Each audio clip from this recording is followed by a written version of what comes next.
मध्य प्रदेश की जिन 27 सीटों पर उपचुनाव होना है उनमें एक नेपानगर सीट भी है। नेपानगर सीट के बारे में मिथक है कि यहां से जिस दल का कैंडिडेट चुनाव जीतता है सरकार उसी की बनती है और ये मिथक अब तक टूटा नहीं है।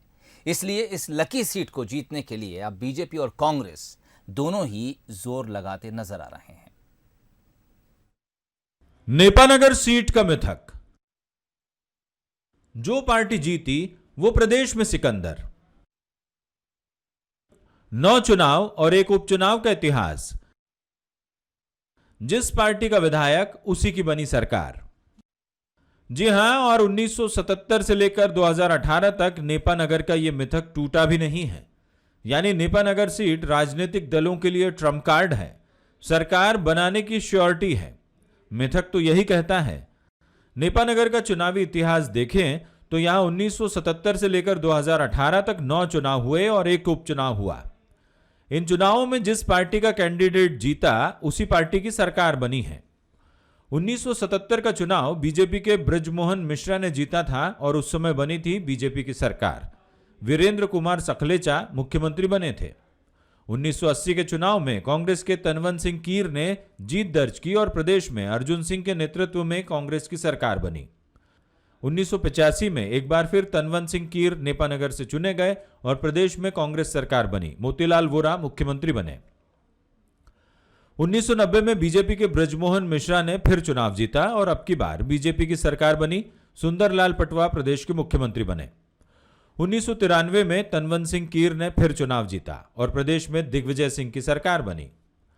1998 में कांग्रेस ने रघुनाथ चौधरी को टिकट दिया जो यहां से चुनाव जीते और दिग्विजय सिंह की सरकार बनी रही। 2003 में नेपानगर में बदलाव हुआ। बीजेपी की तरफ से अर्चना चिटनिस ने जीत दर्ज करवाई और प्रदेश में बीजेपी की सरकार बनी। उमा भारती मुख्यमंत्री बनी। 2008 के चुनाव में बीजेपी के राजेंद्र दादू चुनाव जीते और शिवराज सिंह चौहान की सरकार बनी। 2013 में भी बीजेपी के राजेंद्र दादू चुनाव जीते, सरकार शिवराज की बनी रही।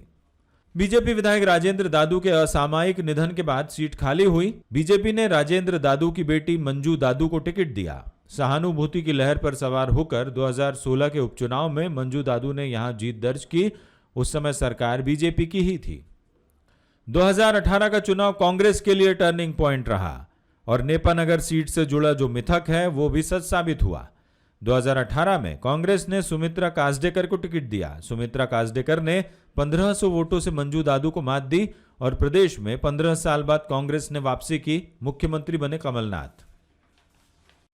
जाहिर है कि इस सीट के साथ जो मिथक जुड़े हैं उन्हें राजनीति से जुड़े लोग भी जानते हैं। इसीलिए दोनों ही पार्टियां इस सीट को जीतने के लिए रणनीति बनाने में जुटी हैं और दोनों ही राजनीतिक दलों का दावा भी जीत का ही है कि जिसका विधायक उसकी सरकार, या इसको अब ये कह ले कि जिसकी सरकार उसका विधायक।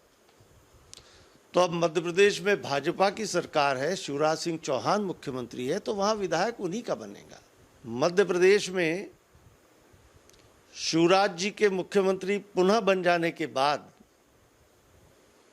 गरीबों में, किसानों में, समाज के सभी वर्गों में, अनुसूचित जाति, अनुसूचित जनजाति, सब में एक विश्वास जागा है। वो परंपरा तो चली आ रही है और जब जब कांग्रेस का विधायक वहाँ बना है, सरकार कांग्रेस की बनी है और अभी भी हमारी जनता ने, हमारे क्षेत्र के आदिवासी बेल्ट के जो आदिवासी युवाओं ने और कांग्रेस के मतदाताओं ने विधायक को बनाया। हमारी सरकार कमलनाथ जी की सरकार बनी। जिस समय ज्योतिरादित्य सिंधिया और उनके समर्थकों ने पार्टी छोड़ी थी उस वक्त मध्य प्रदेश की 24 सीटों पर उपचुनाव होने थे। नेपानगर सीट पर भी उपचुनाव होगा ऐसा किसी को अंदाजा ही नहीं था, लेकिन सुमित्रा काजडेकर ने कांग्रेस को जोरदार झटका दिया और अब राजनीतिक दलों के लिए लकी कहे जाने वाली नेपानगर सीट पर उपचुनाव होना है। अब तक तो नेपानगर सीट से जुड़ा मिथक टूटा नहीं है। क्या इस उपचुनाव में यह मिथक टूटेगा?